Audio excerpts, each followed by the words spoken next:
Sometimes I like to fact check the show, to make sure I'm keeping the show accurate like Germex 99.99% of the time.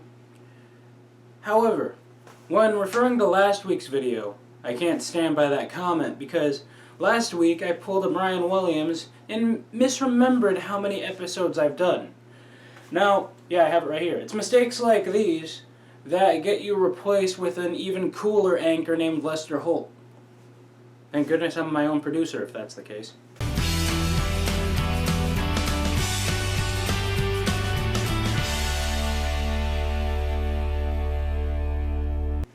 Welcome to the show, everybody. I'm your host, Rob Rodriguez.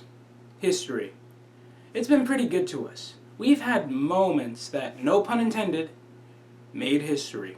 But somehow, someone with a time machine trips over a rock or blows a dandelion in the past, and then he goes back to the present to find he's responsible for Deflategate, and then Tom Brady had to take the heat for it.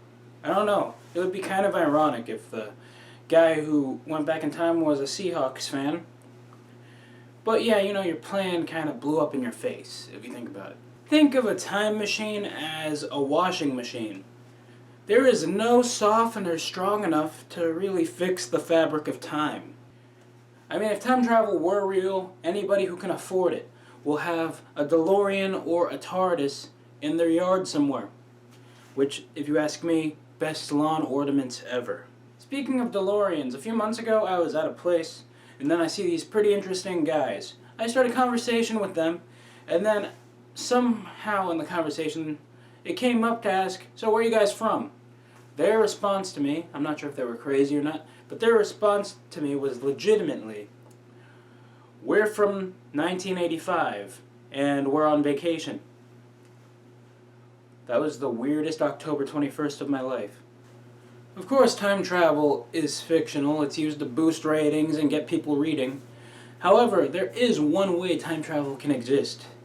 Building a time capsule.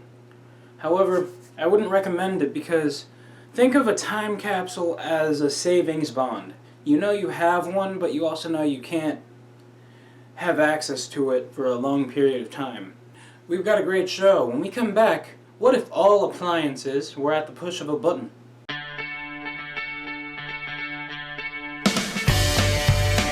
So back in the day, we had to take endless journeys to flip a light switch, or even worse, change channels manually. Nowadays you have Siri and Google, because you people with Samsung and Android phones are like, okay, Google.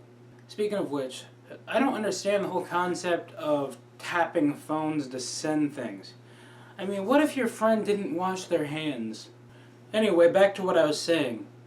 Now, if you don't want to get up and you just want to stay where you are, there's an app for that.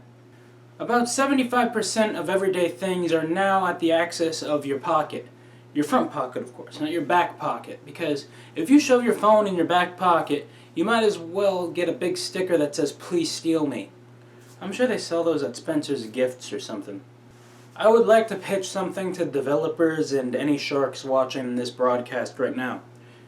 It's a product I've been working on called the Toaster Adapter, or it's going to be dubbed Toast to Go. See, what you do is you plug this portable toaster into your headphone jack and then you're ready to go.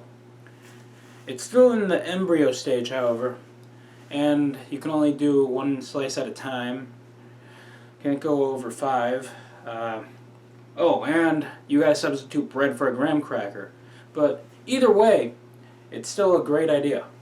Who's in? I'm sure all of you are out. Alright, it is now time for that weekly list known as the Possibility List. It's like when you do a segment for 5 weeks, over a month even, and you just now built graphics for it.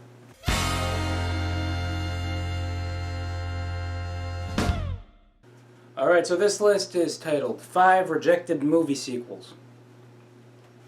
So, Arnold Schwarzenegger came back, and he reprised his role as the Terminator. But however, they called the movie Terminator Genesis. I'm not sure if they were talking about Sega, but I'm going to go take a limb here and say they were talking about the Old Testament. And number 5, Terminator Exodus. There are movies from so long ago where Jim Carrey takes over God's role and Steve Carell becomes Noah of Noah's Ark. But what if there was a Dave and Goliath story that they moved to modern day? At number 4, Dave Almighty. So these days, a spoof movie won't go to theaters unless, it's produced by Marlon Wayans. However, there was a specific movie that went to theaters called Movie 43. Now, that really just deserved the straight to Netflix, straight to Redbox, or even straight to DVD kind of hype there. But what if at number 3 you had Movie 44? Alright, so a while back you had a lot of action stars plus Thor and Josh Peck do a movie called Red Dawn. So clearly this wouldn't work. How would you ever pitch number 2, Red Afternoon? Alright, and number 1, 5 rejected movie sequels, Mission Simple. Alright, and that is your possibility list for you this week.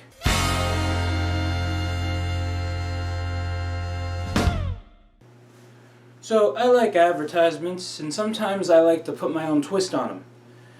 That's right, it's time for the latest installment of Robify Your Product. This one is a little different.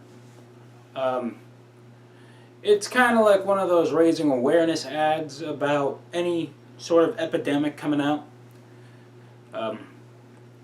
But yeah, this epidemic, we've actually covered this topic before. Senioritis needs awareness raised on it, if you think about it. I would wake up at 5 in the morning. I would find it very hard, especially in the spring or summer area, to actually want to get out of bed.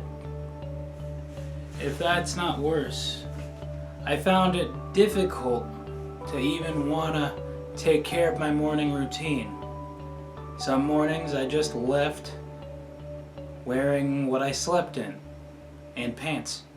I then noticed an urgency to draw on my arms a lot. And that's when I knew I had senioritis. Every year there is a senior class. Who gets sick of it and doesn't want to be here? If you went to kindergarten, senioritis already lives inside you.